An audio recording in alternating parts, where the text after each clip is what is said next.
Баршаңызға сәлем достар. Бүгін біз маршмеллоу дайындаймыз. Сіздермен бірге Таңшолпан менің YouTube каналыма тіркеліп, лайк басуды ұмытпаңыз.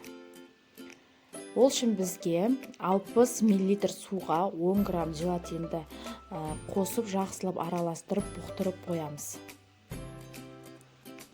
Желатинді бұқтырып қойған соң, сразу ыдысымызды дайындап аламыз. Ол үшін пленка немесе пищевой пленканы аламыз. Пленка болса, видеодағыдай екі шетін кесіп, сұйық маймен жақсылап майлаймыз.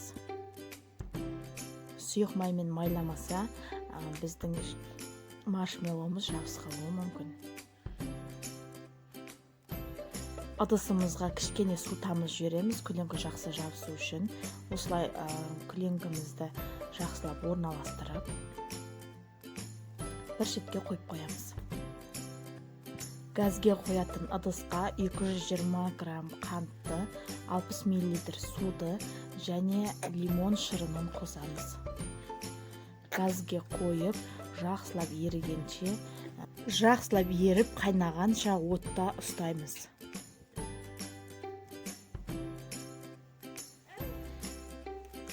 Қатты қайнату маңызды емес, бірінші бетіне көбігі шығып, қайнай бастаған кезде отты өшіреміз. Бұққан желатинімізді ыдысқа салып, водяной ваннада ерітіп аламыз. Водяной ваннада еріткендеріңіз дұрыс, өйткені желатин газда жабысып қалуы мүмкін, сондықтан водяной ваннада еріткен дұрыс. Ыстық сиропымызды ыдысқа құйып, үстіне желатинді құйып, жақсылап көпіргенше миксерлейміз. Біздің сиропымыз да, желатиніміз де ыстық болу керек. Менде 10-15 минуттай кетті, ол сіздің миксеріңіздің күшіне байланысты. Қою масса болғанша, қою ыдыстан ақпайтындай масса болуы қажет. Мен 2 тамшы гелевый краситель қосып жібердім. Сонда маршмеллоумыз розовый түсте әдемі болып шығады. Миксерлеп жатқанда, миксердің венчиктарына уже жабыса бастағанда біздің массамыз дайын деген сөз.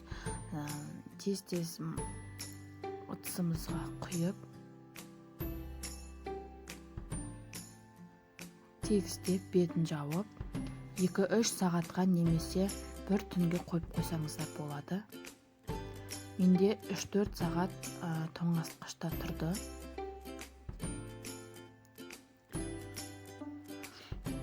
Бір ас қасық қант ұнтағы, бір ас қасық кукурузный крахмалды араластырып, осылай бетіне, астына сеуіп, жақсылап аунатамыз, өйткені жабысып қалуы мүмкін. Барлық жетін осылай араластырып,